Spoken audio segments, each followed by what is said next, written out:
Good morning, students. So today we will start off with a completely different type of searching technique, which is also called hashing.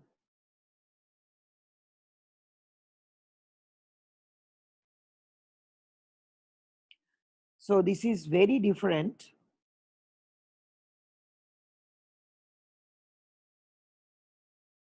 from the traditional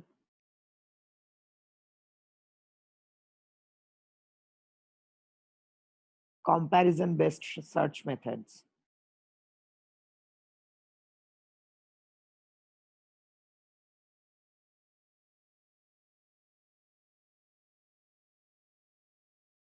Okay. Example, the ones that you have, you know, already come across: sequential search, binary search, binary search trees. So the hashing um, way of searching things is very, very different from this comparison based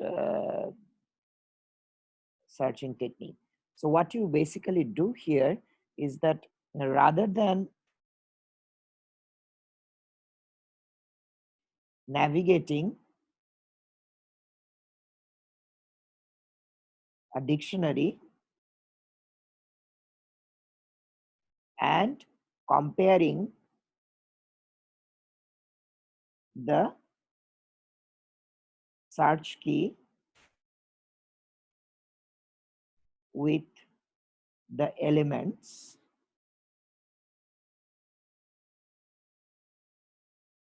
what you basically do, you do not do this. Okay, you try to reference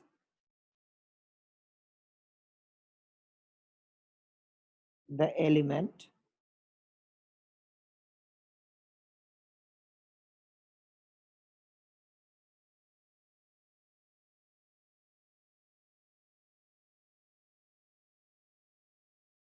in a table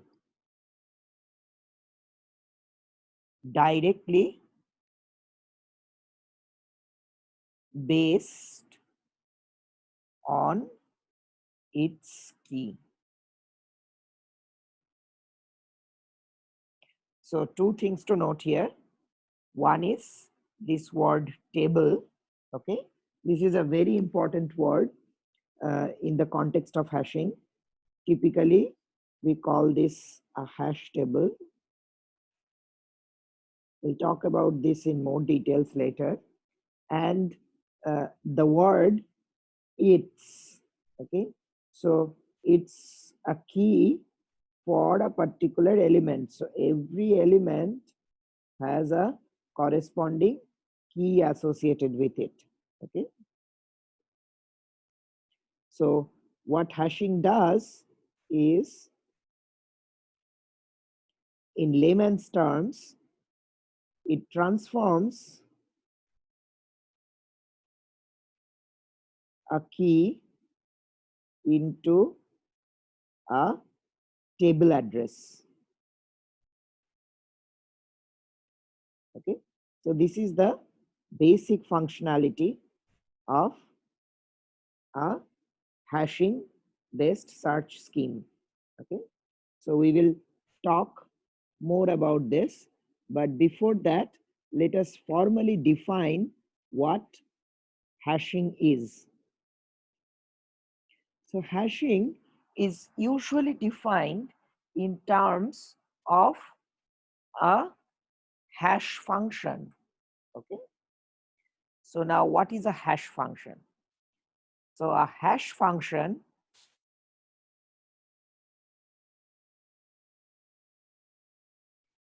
H maps keys of a given type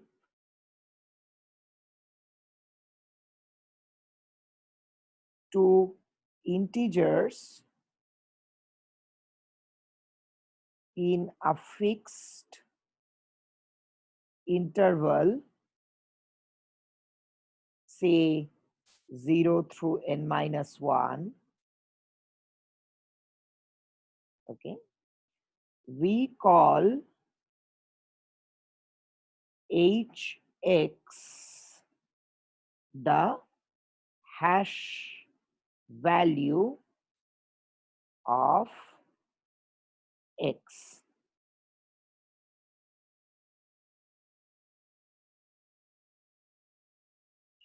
So a hash function h will be something that will map a key, okay, into an integer, okay, within a fixed interval. This term fixed is very important, within a fixed interval, and such a mapping, the value that we get, okay, is called the hash value.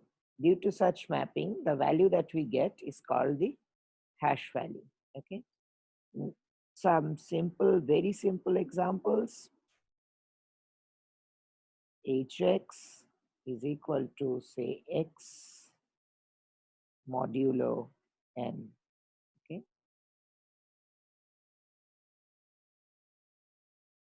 Or say h. It could be on multiple keys, 5x plus 7y modulo n. Okay.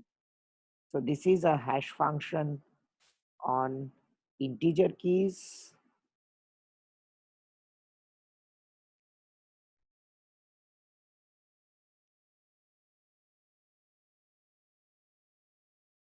And this one is a hash function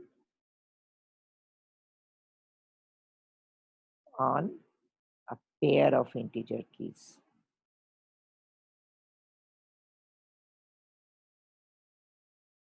While this is on a single integer, here it's a pair of integers. And you can, have many such formulations of hash functions. Okay, so now what is a hash table? So a hash table consists of a hash function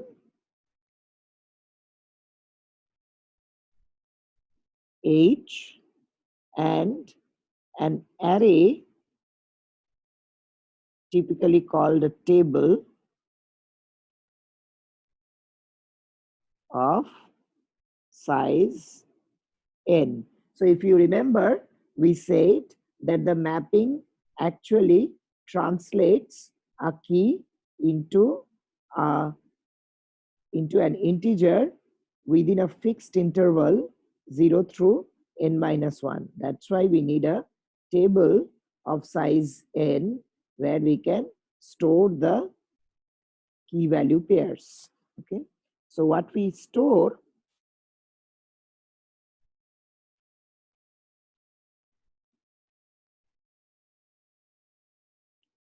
in every location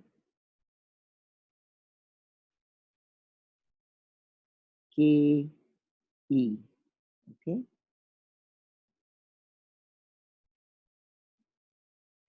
at the index hk.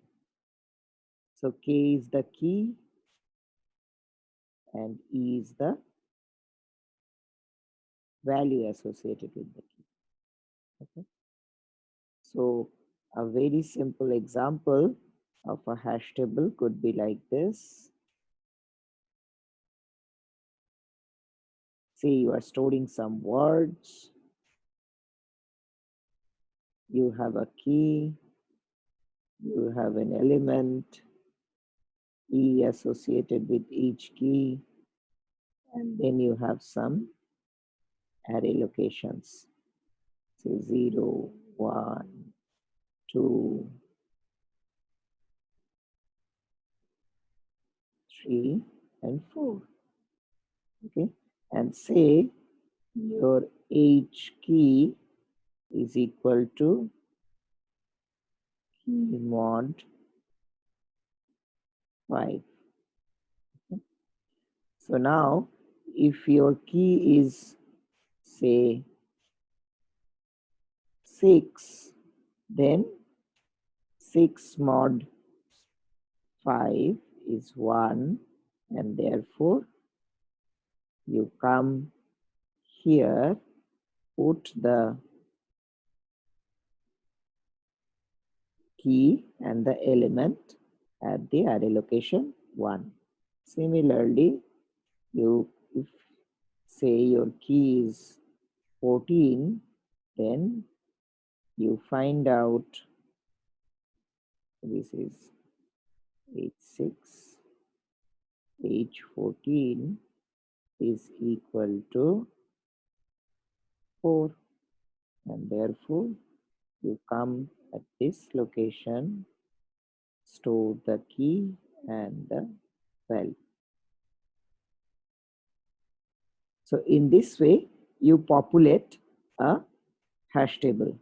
Okay, so you have the key. From there you construct the hash function, and then you get the hash value, and then at that hash value you store the key and the element or the value. Okay. So now let us look into some very simple examples.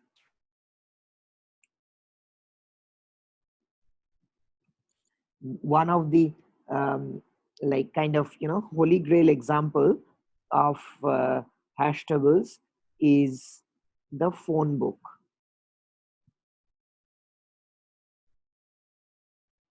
Let's say for simplicity we have just n equals 5.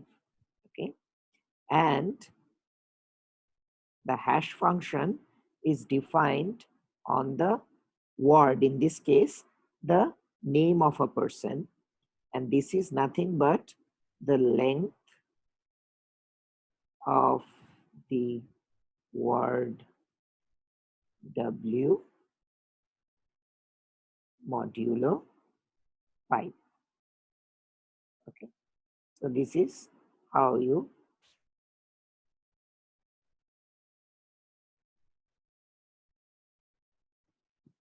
compute the hash function. Now say you have some names to store.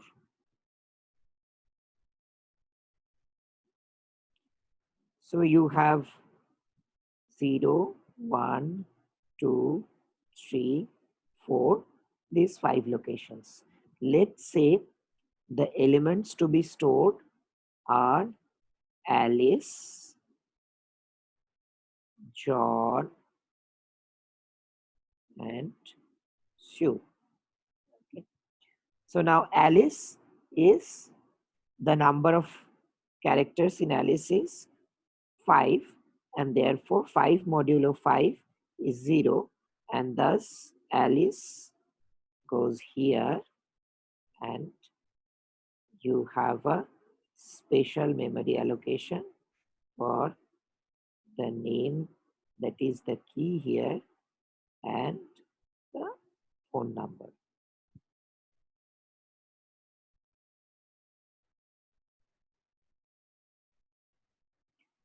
Similarly, John is 4 letter, and 4 modulo 5 would be 4, and therefore here you have a special entry for John.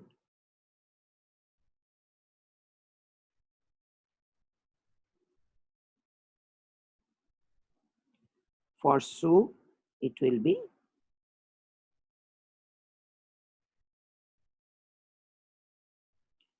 location 3.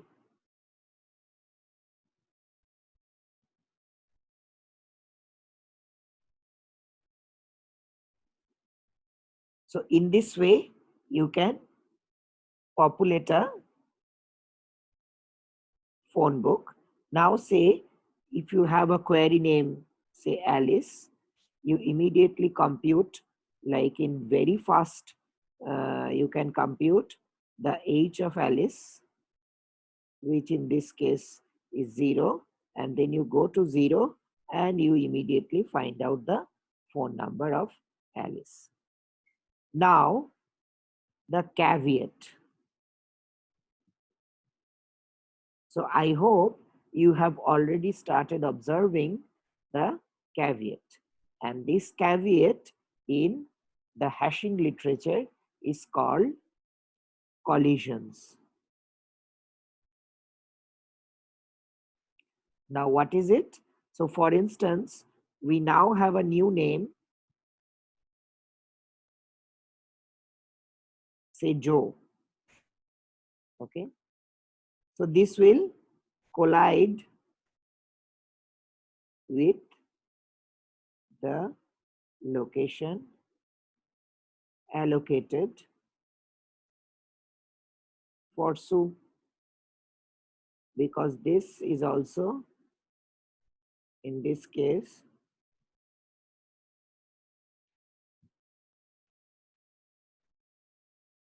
and therefore it will be colliding with so. Okay.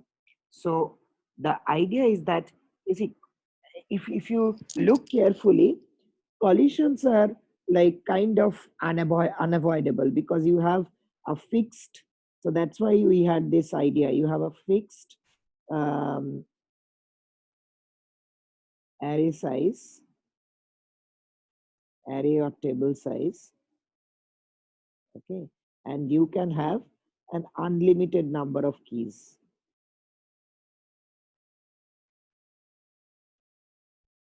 So therefore, collisions are kind of unavoidable.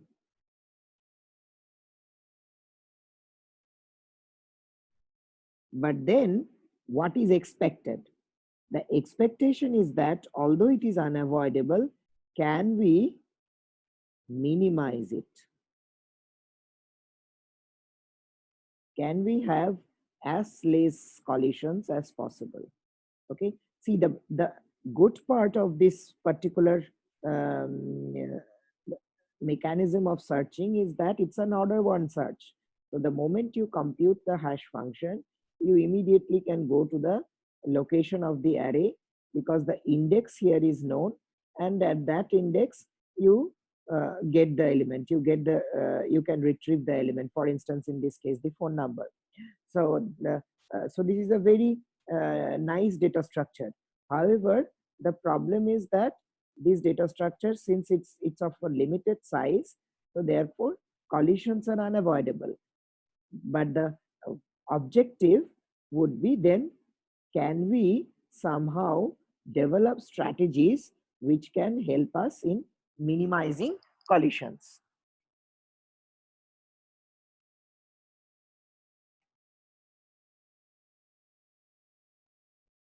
So another example.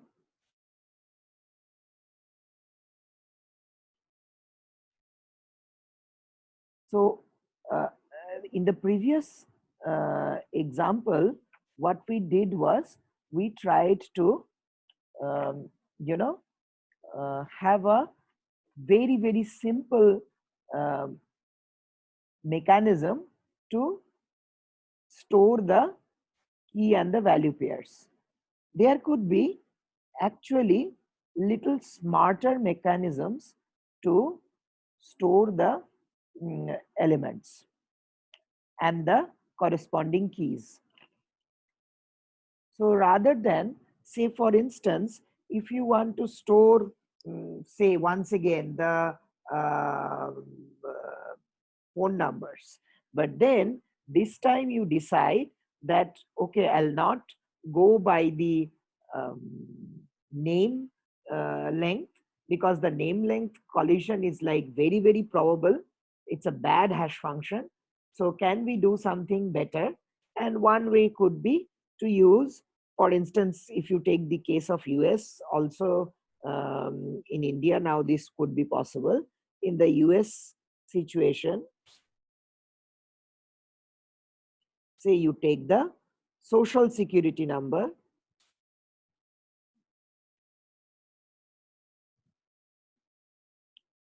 okay, as the key.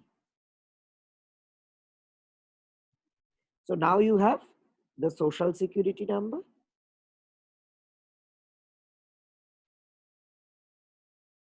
as the key, and then you can have the phone number, also the name. So both of these are values actually. Okay. So now what you can say is that, okay, my hash function is simply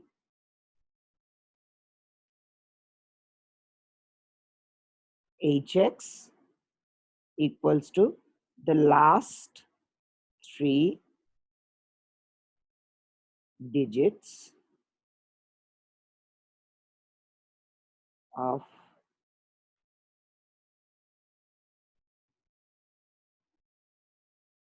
SSN. As simple as that. So my hash function is the last three digits of my social security number. Okay. So in the Indian context, you can replace this very well by the Aadhaar number.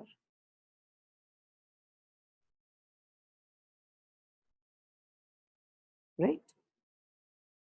So now with this modified definition, you see, you already start seeing that possibly this will have a much less collision probability than counting the number of characters in a name. Okay.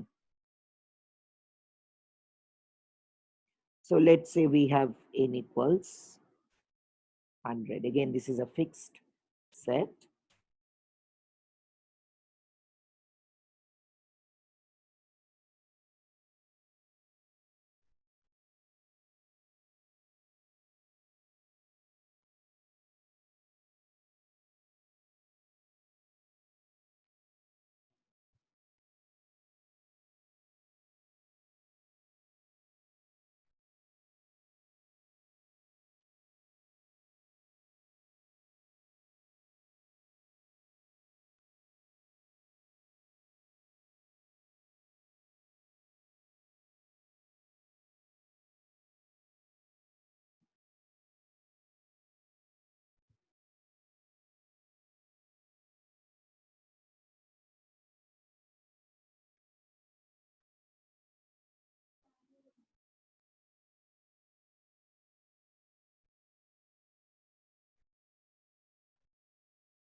And so on and so forth.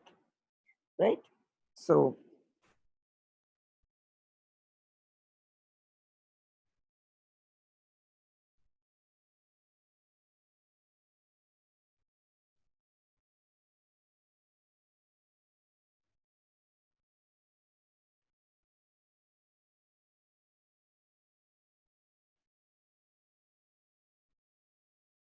however, even though this is a much better choice of key, this does not guarantee that there will be no collision. Okay. Say for instance, again, you can imagine some collision status as follows.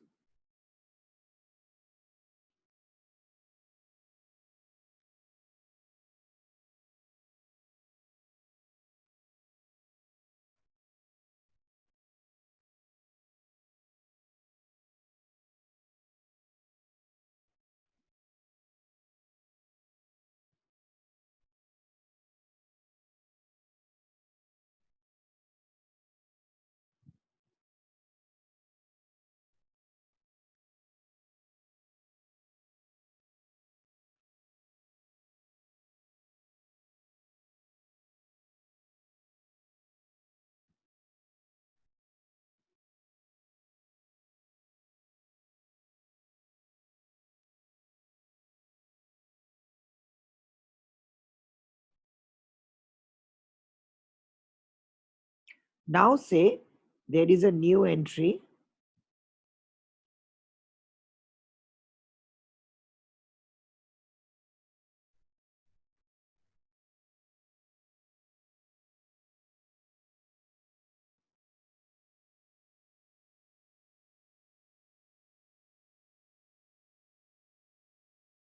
so this will again collide, okay, because the last 3 digits are exactly same. This will again collide with the location 2. Fine. So therefore, as I said, like no matter how good um, key you choose, uh, collisions are kind of unavoidable, okay, because of the limited memory nature. However, there are different ways to avoid collision. Okay, and there are different algorithms proposed to avoid collision. We will look into some of them, like chaining, linear probing,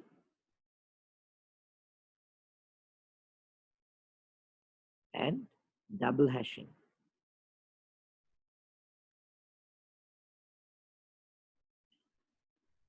So these are some of the algorithms by means of which you can avoid collisions.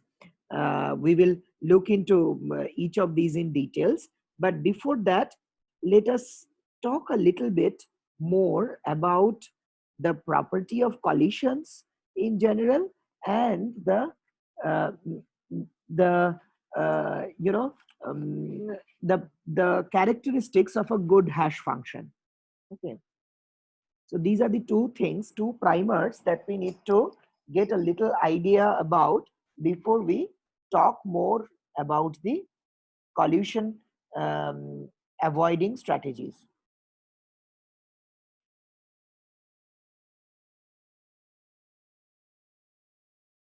So I said that collisions are unavoidable.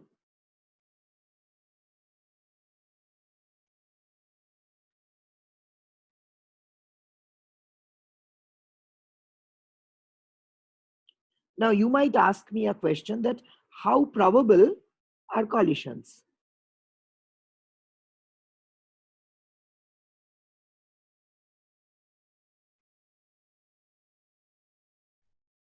So this can be answered by casting the problem into a simple probability problem. Let's say we have the following settings.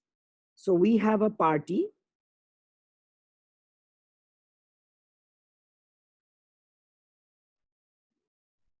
attended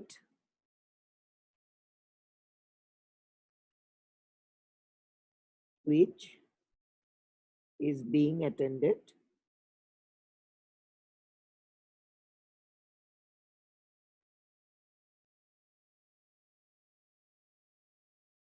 by,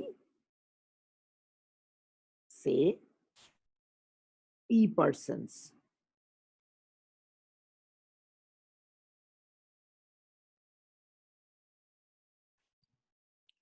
So we ask the question that what is the probability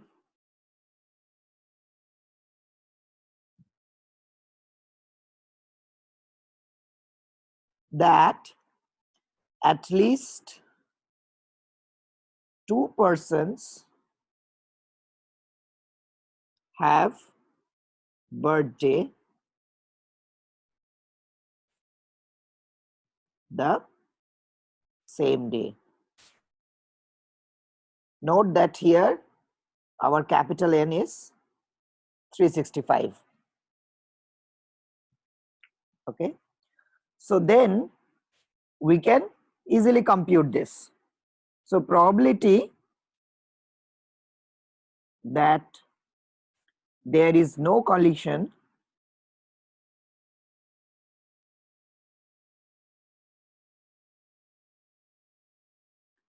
let's call it Q. Okay. So for the first person or you can imagine if there is one person, okay, then it is this. If there are two people, then this is this. If there are three people, then you have these many choices, and you keep on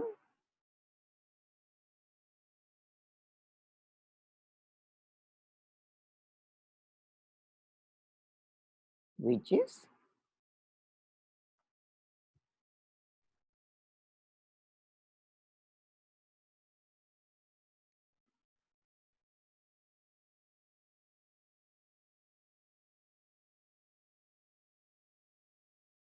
as simple as this. So I guess so this is like elementary +2 probability stuff. So this is like when one person is present, when two people are present, what are the number of choices, three, and so on and so forth. In this way, you can compute the probabilities. Okay, given there are two people, what is the probability that there is no collision? Three people, what is the probability there is no collision, and so on and so forth. Okay, so now if you look carefully, anything above 23, that is if there are 23 people in the party, the probability that there will be collision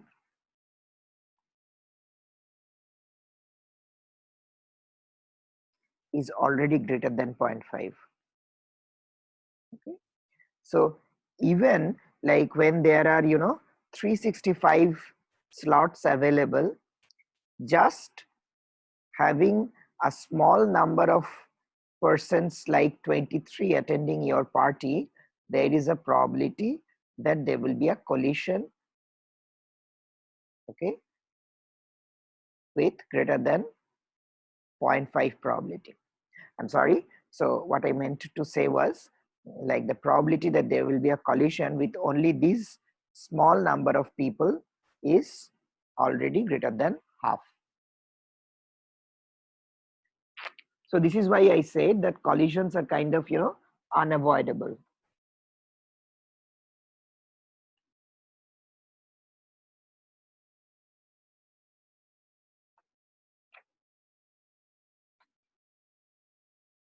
So then what are the good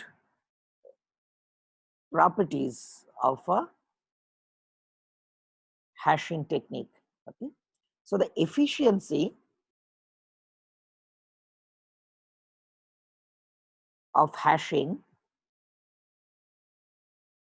depends on the following factors: the hash function,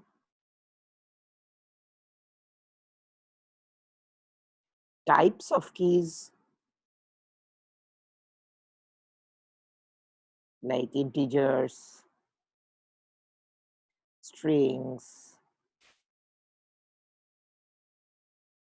etc., the distribution of the actually used keys, that is how well separated are the keys in themselves. Okay, how full is the hash table,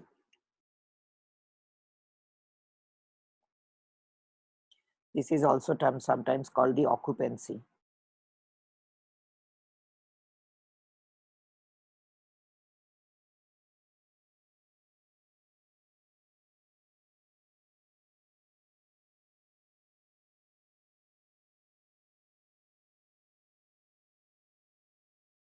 And then finally, the method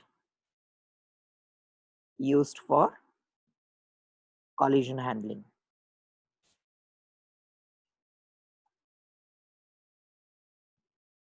So all these are ingredients of making an hashing technique efficient. Okay, and you see there is an order in which I have written the things. So as you would rightly guess, that hash functions are one of the most important um, ingredients of an efficient hashing technique, and we'll talk about this a little bit more in details in the next few slides. Just before that, I also want to introduce to you something called the load factor of a hash table.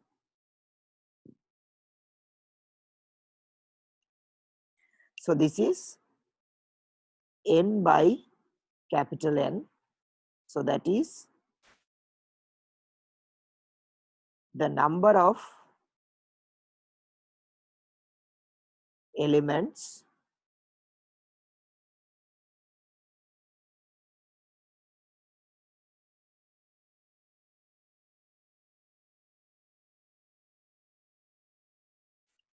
in the table normalized by the size of the table.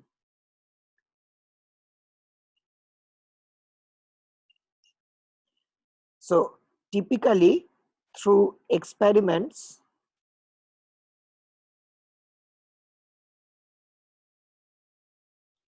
suggest that alpha, so this load factor is also called alpha, alpha greater than equal to 0.85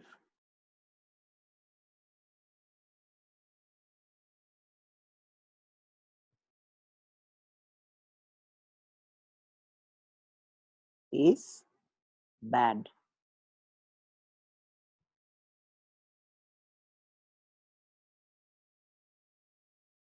So there is a lot of overhead due to a large number of collisions. So therefore we should always try to keep the load factor of the hash table much lesser than 0.85 in order to have significantly good throughput. Now, as I said, that hash function is one of the most important ingredients of any of, I mean, that rests as a key to the efficiency of any hashing function, sorry, hashing technique. So what are the good properties of a hash function? So it should be fast to compute. So you should be able to, compute the hash value very fast, typically in order 1 time. So these are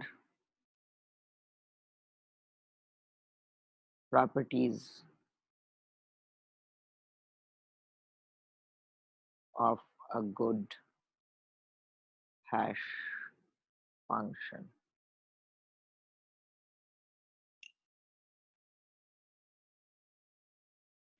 Second is, as I also told you in the last slide, that hash values should be distributed nearly uniformly. That is, they should be well separated.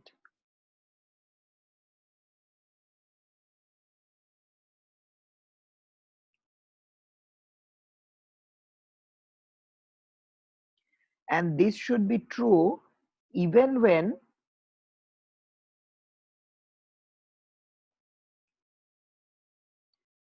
the keys themselves are not uniformly distributed.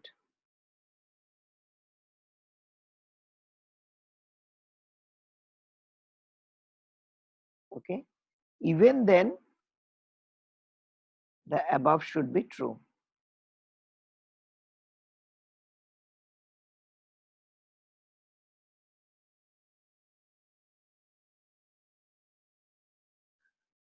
So now we will try to look into some example hash functions.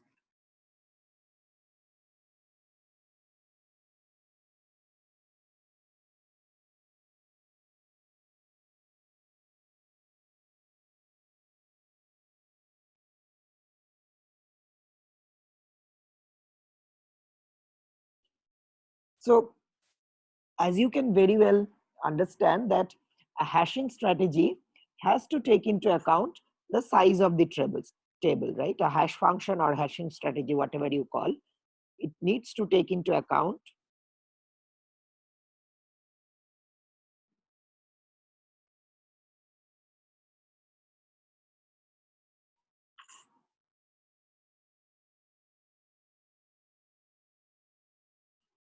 the size of the hash table.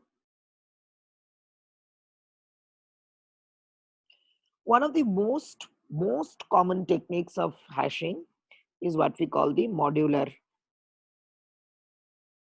hashing, which also we looked into in one of the earlier slides.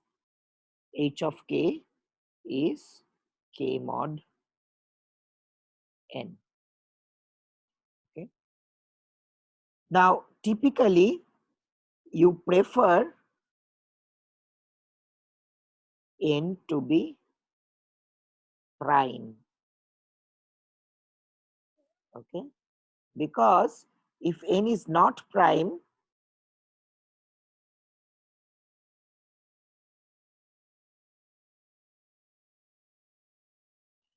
you can easily see that there is a larger likelihood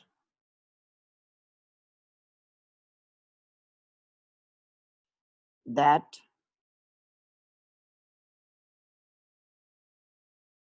the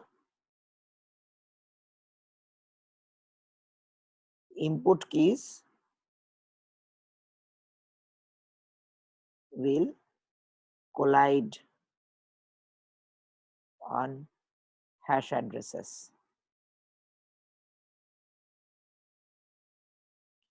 Okay, because they will have similar remainders and therefore they will have a larger probability to collide. On the other hand, if it is a prime number, then the probability that the remainders are similar is much less, and therefore there is much less likelihood of collision. Say, take for an example,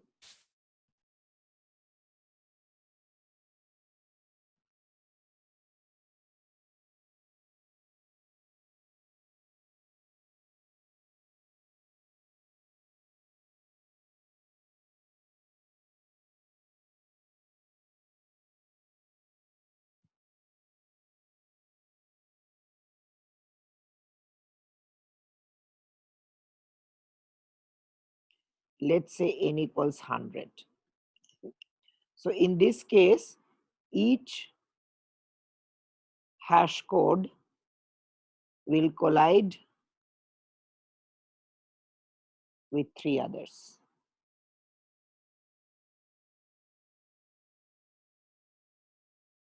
And that is for sure. Okay. However, if you set n equals to 101, there will be no collisions. And that is why a prime number is preferred over a composite number while choosing n in the modular hashing function.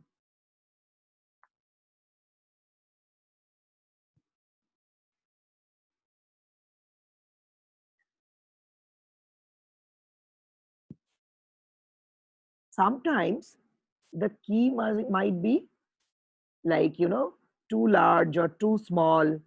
Lot of such things have to be taken into consideration. Okay, so For instance, say if the key is a short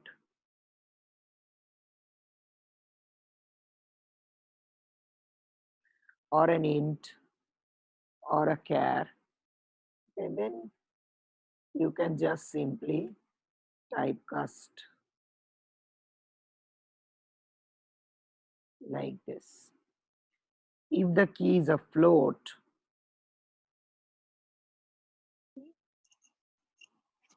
you can take the binary representation of k, okay, and convert it to an integer. Okay. If it is a long, say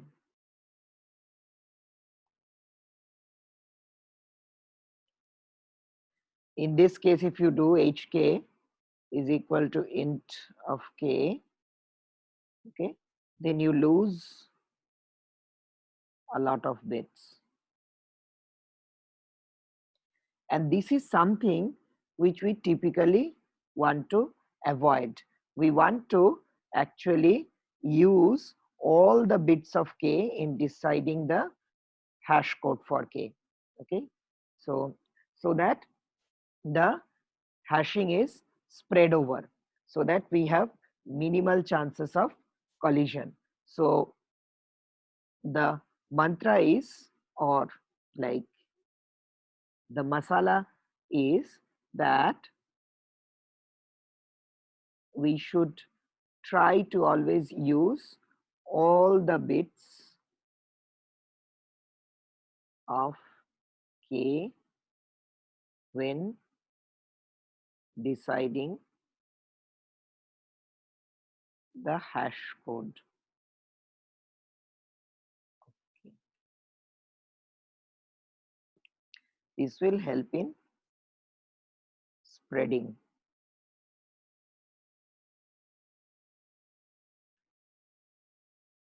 the keys in the hash table.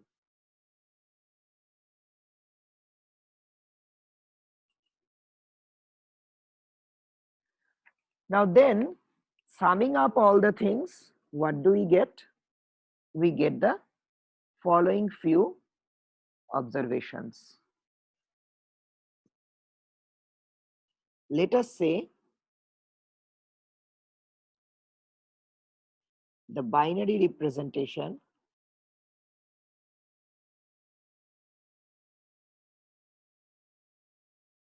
of key k is given by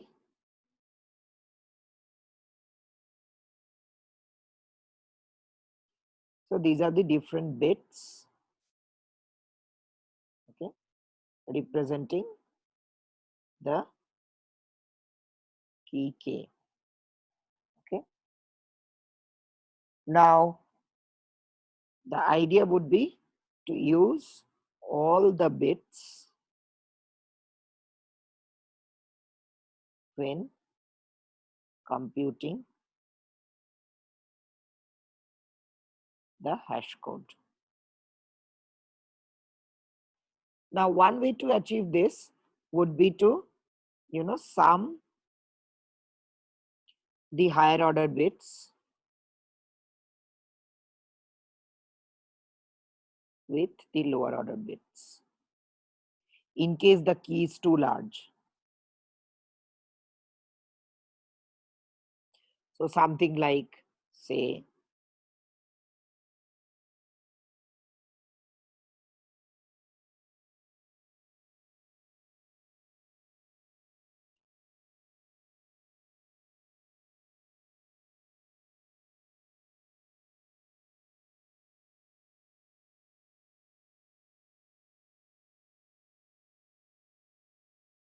something like this. Similarly, for a string, say, you can have sum the integer representation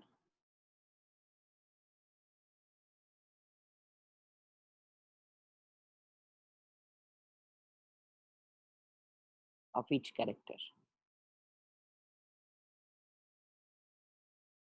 Example,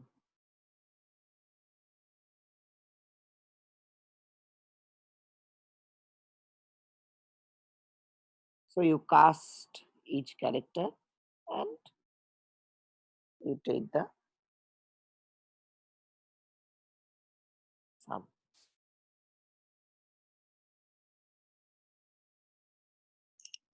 Okay.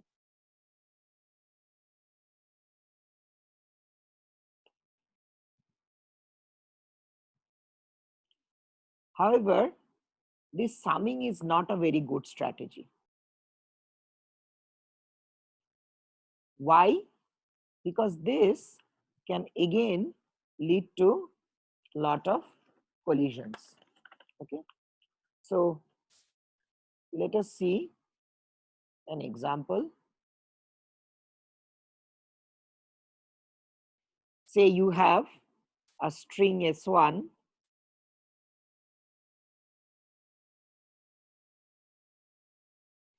and a string S2.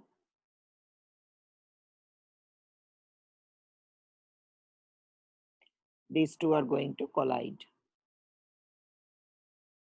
And in general, like if you take the English vocabulary, then there are innumerable such cases. Say, for example, I'm taking a 4-letter word. See, all its anagrams will actually collide.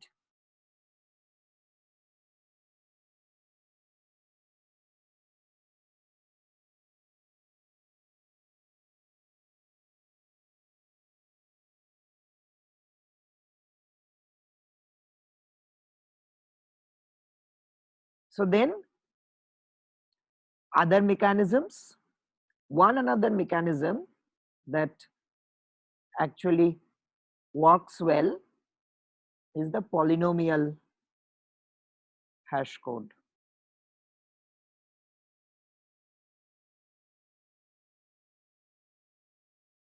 Let's say again you have the binary representation.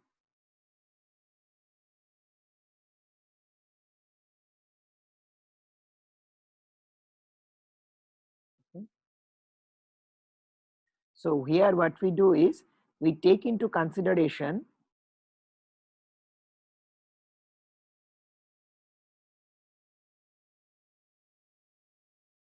the weight of the position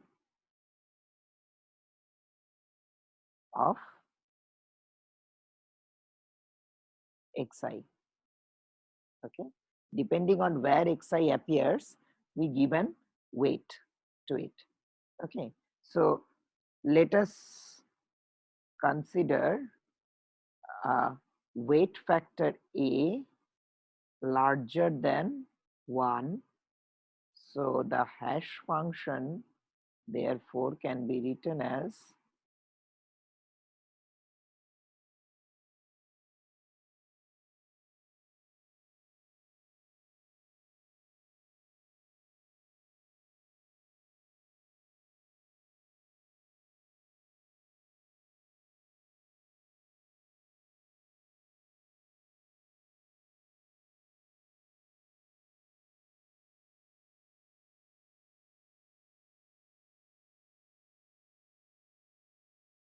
okay, and it has been experimentally observed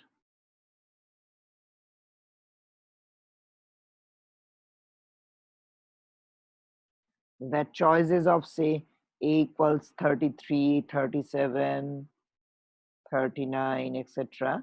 These are good choices, and like they produce less than 7 collisions for as high a dictionary size of 50,000 words. Even if you scale up to around 50,000 words, they do not give more than 7 collisions, and this is like experimentally observed. In fact, the Java hash code for strings uses one of these constants.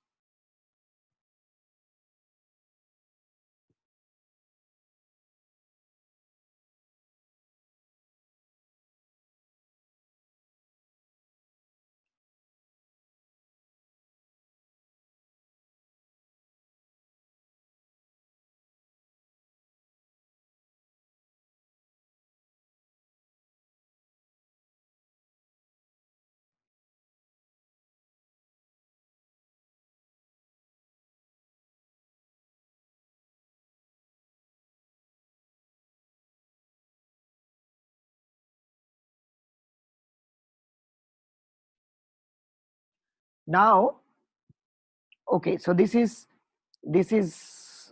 a nice strategy that we have come across. How do we implement this? Can there be an efficient way to implement this strategy?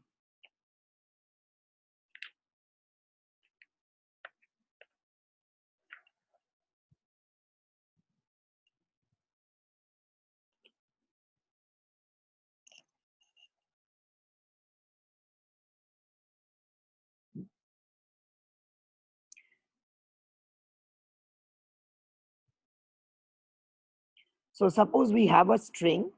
So what we do is, say keys are not integers.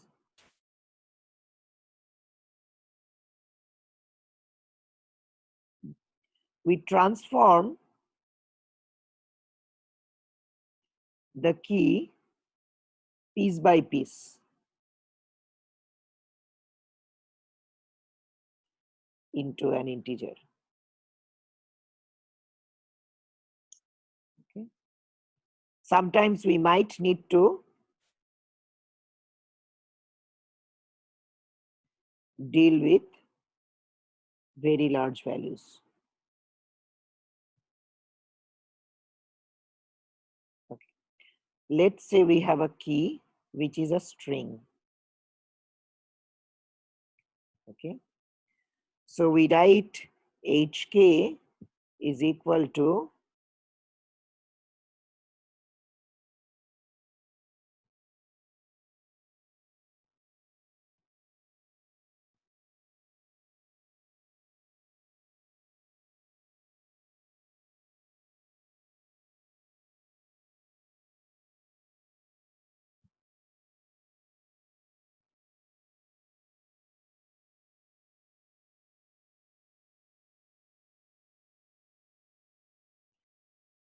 and let's say, as we have seen, that a is equal to 33 is a good choice. We choose a is equal to 33. So we can use a very nice iterative method to compute this fast, okay, without doing a recomputation every time. And this is called the Horner's method.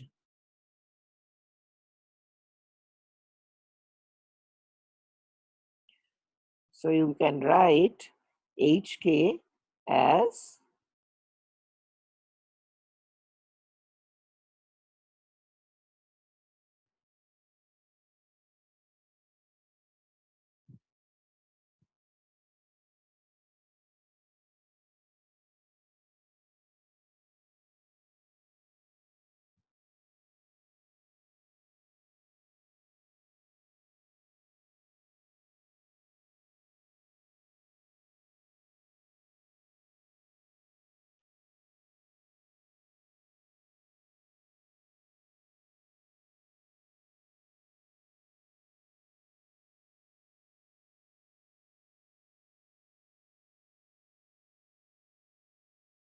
so something like this. So now once you have written, so this and this are equivalent. Okay. If you look carefully, you can just write it, write this part. I'm writing this part. So this part and this part are exactly equivalent. Okay. Now you can write a very simple code for computing the hash value given a string.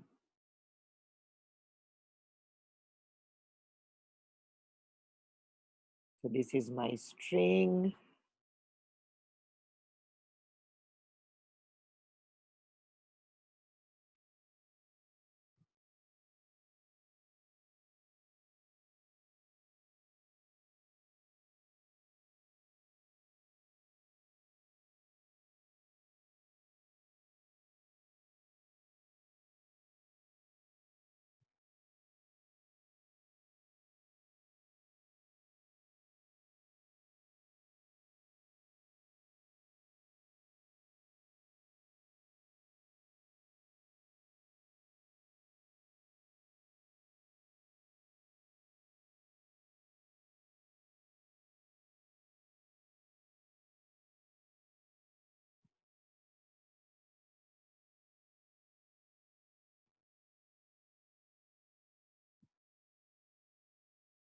As simple as that. However, with this particular um, implementation, what might happen is that this number might become very large.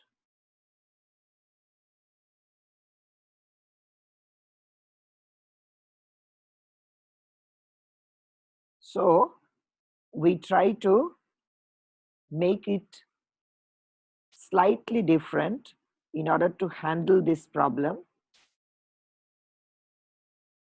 A very simple modification helps.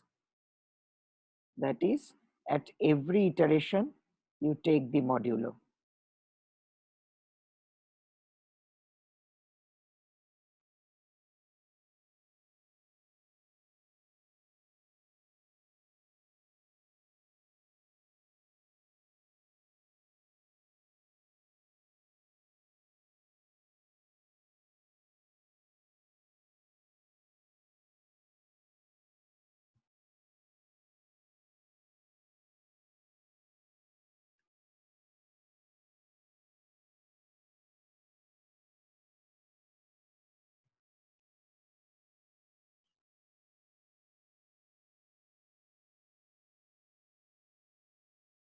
Okay, so here by taking the modulo in this step, we are avoiding h to go very large.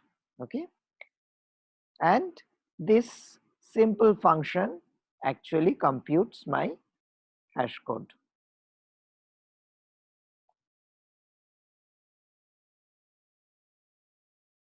And this, as we said, is a pretty nice hash code with very less collision chances. So we'll stop here, and next day we will look into some algorithmic methods to avoid collision, like the ones that we have already named, like chaining, linear probing, and things like that.